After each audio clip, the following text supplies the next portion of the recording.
All right, let's look to the next point on miracles and healing. Orpheus and Empedocles calm storms.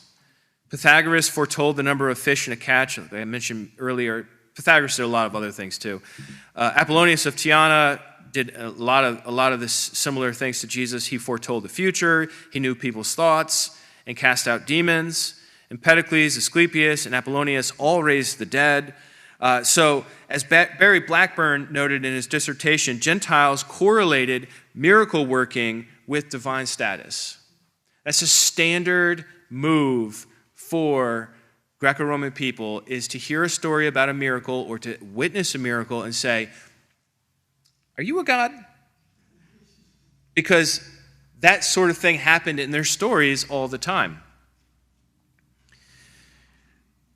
Whereas from a Jewish perspective, nobody's thinking Moses is God or Elijah or Elisha. They're men empowered by God, those with whom God is working to achieve his goals, his agents. Now, isn't it interesting that many Christians today read the Gospels from more of a Greco-Roman perspective than from a Jewish perspective?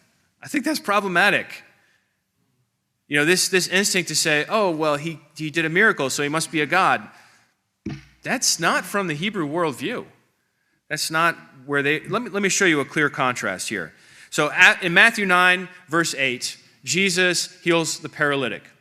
And it says, when the crowd saw it, they were afraid, and they glorified God, who had given such authority to men. That's a Jewish response to seeing an astounding, once-in-a-lifetime event. This guy was brought in on a stretcher, and now he walked, leaving the house. And their conclusion was, God has given authority to men to do this. What about a Greco-Roman crowd? Well, how about Paul and Barnabas, who do something very similar, a slightly less epic, because it just says the guy was lame. It doesn't say that he was totally paralyzed. So not quite at the level of what Jesus did, but nonetheless, we read in Acts 14:11, and when the crowd saw what Paul had done, they lifted up their voices, saying in Lycaonian, "The gods have come down to us in the likeness of men." Barnabas they called Zeus, and Paul Hermes, because he was the chief speaker. And the priest of Zeus, whose temple was at this entrance to the city, brought oxen and garlands to the gates and wanted to offer sacrifice with the crowds.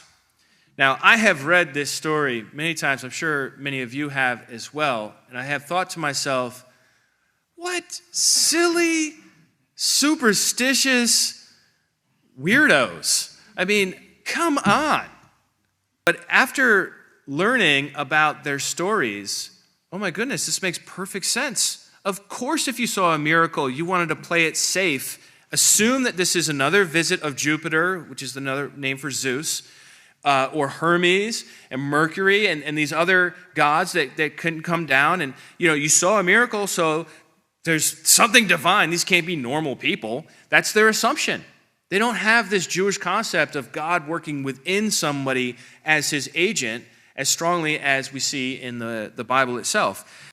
All right, so that's the theory. Early converts to Christianity were mishearing the story of Jesus and starting to call Jesus a god based on their theological background.